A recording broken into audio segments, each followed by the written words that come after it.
Hey there, everybody. There. Start over.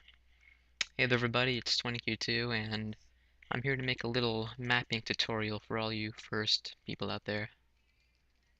So yeah, what you want to do is you want to start off with a box, just like this. See, we got a nice node jar box there.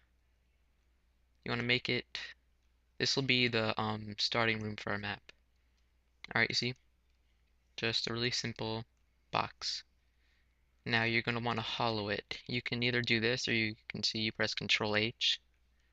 32 is a nice number. I like to do negative because it doesn't cut off anything on the inside.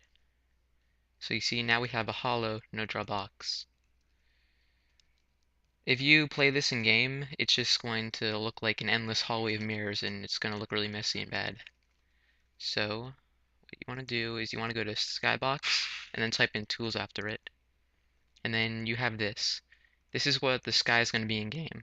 So you go to the face edit sheet and you right click on all of the things you want to be the skybox. Okay, so if we were in game right now, this would all look like whatever skybox texture we have put in the game. And now you want to make a floor for it. So I'm just going to make a really simple grass floor.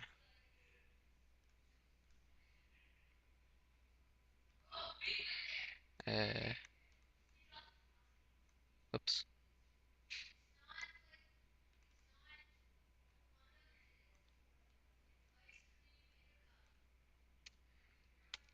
There you go. Now I'm making this map for Half-Life 2 Deathmatch, so I'm going to go to this entity tool over here, and then you see how it says Info Player Deathmatch. This will make it so the player will start out with the default weapons for Half-Life 2 Deathmatch, which are the crowbar or stun stick, depending on what team you are, the SMG, the pistol, and grenades. So this is where the person is going to spawn. And because it's an info player deathmatch, it's going to spawn both Combine and Rebels. So if you want to make a spawner for different teams, you see we have an info player Rebel here and an info player Combine. That will make the different things, the different spawners. Okay, so I'm going to pause this for a minute and show you what this looks like in game. Here we are in game. As you can see, there's no longer that development texture for the skybox, and we spawn in this corner where we put our info player info player deathmatch. And yeah, this is it so far. Oh yeah, something I forgot to mention before I went in game was how to compile your map. You can either hit the... Where is it? Do I have it? Oh no, there's a button on here that looks like a controller that you can put on or off. But what I do is I go to File, Run Map, and um, I'll explain these at a later time. And I usually put on Don't Run the Game after compiling, because I like to leave my Half-Life 2 Deathmatch game open, and then when I compile it, I just go in game and check it out. But yeah, you can put this to fast if you want it to go faster, and that's really good if you're making big maps, and you just want to test it, but don't want a full version. But because we're just testing it, I like to put on fast, so it will go faster. And yeah, then you press OK. And as you can see, it's compiling. It should only take a second. Yep, there it is. Once you see copy to clipboard, that means it's done.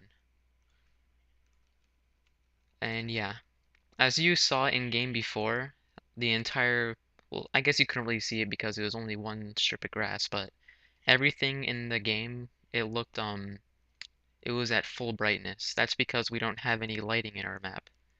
So what you want to do is make a light, whoa, light environment.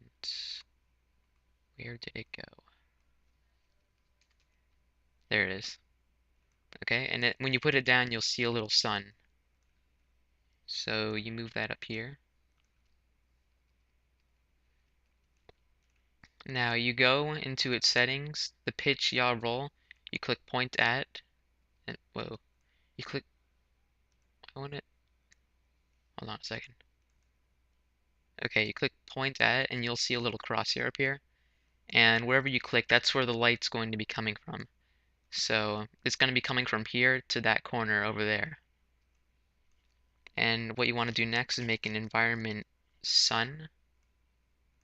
Put that near the light environment, just for convenience sake. Now you want to take the pitch yaw roll of the lighting environment, because that's where the light's going to be coming from, and then put it in the environment sun, and then use angles. Yes. Another way you could angle your sun is use a viewer entity, which you can make like an info target or some other entity for the sun to point at, except that's kind of, I don't really like that way. I mean, you can do it if you want, but I don't like to do that. But because our map doesn't have any walls, we don't have any shadows to really see how the lighting affects it, so I'm going to add a couple stone walls to it. I'm just going to get a generic stone thing. I'll make a few pillars. Here's another tip.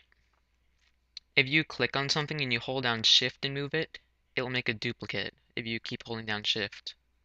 So I'm just going to make a bunch of stone pillar thingies. Like this. Okay? I'm going to save and compile, and I'll see you guys in game.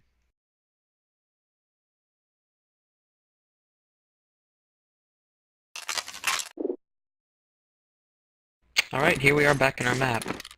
Oh, hold on a second.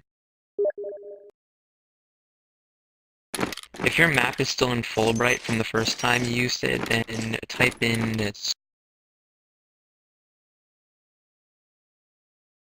mat_Fulbright0. So you see here's our sun over here from the environment, the lighting environment, and then the sun. And these pillars are casting shadows.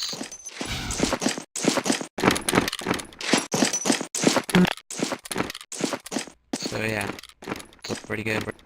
So now that you've seen what it looks like in game, I'm just going to add some walls to the outside and put a little bit of stuff on the pillars just to make it look nice, and then I'll show you when it's done.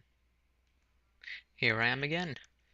As you can see, I put the pillars on the side, I added these little bridge things, and I changed the light environment to go point downward a little bit so it will be up in the sky instead of like sort of underneath the map. I added a couple more spawn points, and the spikes you see here, you can make those by going to the brush tool, and under objects you see there's cylinder, spheres, spikes, torus, wedges, and you go to spike, and then 4, which means that it is 4 points. And yeah, I guess I'll compile this and then see you guys in game again. Hello again. As you can see, we have the shadows of the bridges over here. The sun is higher, and the shadows of the bridges. Can you see this way? Oh man, you can't see the spike. But yeah, that's a basic map for you. Thanks for watching.